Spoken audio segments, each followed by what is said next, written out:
اعوذ باللہ من الشیطان الرجیم بسم اللہ الرحمن الرحیم السلام علیکم ورحمۃ اللہ وبرکاتہ۔ ایسا ہے کہ حرمت والے مہینے کون سے ہیں اور 10 محرم میں ہونے والے واقعات کون کون سے ہیں؟ ہمارے اسلامی کیلنڈر کی ابتدا ماہ محرم سے ہوتی ہے۔ محرم کا ڈکشنری میننگ جو ہے حرام کیا گیا، فاربیڈن، عظمت والا، جو کہ احترام کے لائق ہو۔ سورۃ توبہ کی آیت نمبر 36 میں اللہ تعالیٰ فرماتے ہیں، بے شک مہینوں کی گنتی اللہ کے نزدیک 12 مہینے اللہ کی کتاب میں ہے، جس دن سے اللہ نے زمین اور آسمان کو پیدا کیا، ان میں سے 4 حرمت والے مہینے ہیں۔ پتہ چلا اللہ کی کتاب میں 12 مہینے ہیں اور ان میں 4 مہینے جو ہیں حرمت والے ہیں۔ 3 مہینے اوپر نیچے آتے ہیں، ذوالقعدہ، ذوالحجہ اور محرم اور پھر رجب۔ ان 4 مہینوں میں نہ کوئی جنگ ہوگی، نہ خون خرابہ ہوگا، بلکہ امن اور سلامتی ہوگی۔ اسلام کا پہلا مہینہ امن سے شروع ہوتا ہے۔ کسی کی جان، مال اور عزت کی حفاظت کرنی ہے۔ اس میں مسلمان ہو یا غیر مسلمان ہو، دونوں کی جان، مال، عزت اور آبرو کو پامال نہیں کرنا چاہیے۔ محرم کا مہینہ حرمت کا پیغام دیتا ہے کہ اس میں لڑائی جھگڑا نہ کریں۔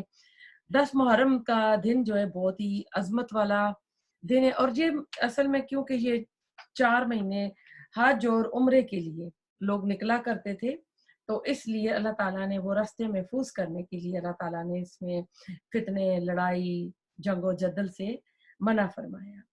تو ایسا ہے کہ 10 محرم کا دن بڑا ہی عظمت والا ہے۔ اس ماہ کو رسول اللہ صلی اللہ علیہ وسلم نے شہر اللہ، محرم اللہ کا مہینہ کہا ہے۔ کیلنڈر کا کوئی دوسرا مہینہ اس کو یہ ٹائٹل نہیں ملا۔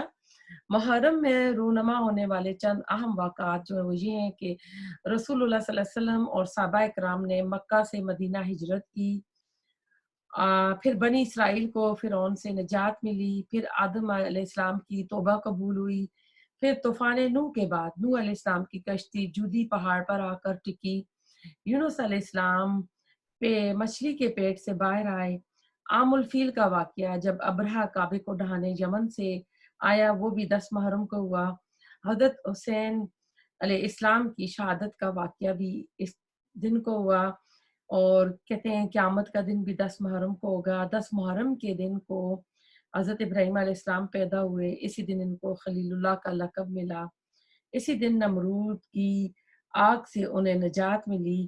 10 محرم کے دن ہی حضرت عیسیٰ علیہ السلام اور ادریس علیہ السلام کو آسمانوں پر اٹھایا گیا۔ حضرت یوسف علیہ السلام کو جیل سے رہائی ملی۔ دیکھیں کتنی ساری عظمتیں، کتنے بڑے بڑے کام اس تاریخ کو ہوئے ہیں۔ زمانہ جاہلیت میں اہل مکہ کعبہ پر غلاف بھی اسی دن ڈالا کرتے تھے۔ مسلم کی حدیث ابو ہریرہ رضی اللہ تعالیٰ عنہ راوی ہیں، آپ صلی اللہ علیہ وسلم نے فرمایا، رمضان کے روزوں کے بعد سب سے افضل روزہ محرم کا روزہ ہے۔ یہ نفلی روزہ ہے، یہ 1 سال کے گناہ معاف کراتا ہے۔ اس سے پتہ چلا 10 محرم کی تاریخ بہت اہم ہے۔ بخاری میں آتا ہے یہ دن بہت عظمت والا ہے۔ یہ یہود کی عید کا دن ہے، وہ بطور جشن اس دن کو مناتے ہیں۔ یہ دن کہتے ہیں ان کی عورتوں کا سجنے کا دن ہے۔ تو اللہ تعالیٰ ہمیں بھی عمل کی توفیق عطا فرمائے کہ ہم بھی اس دن سنت کے مطابق عمل کریں اور اللہ تعالیٰ کو راضی کریں۔ ربنا تقبل منا انک انت السمیع العلیم وتب علینا انک انت التواب الرحیم۔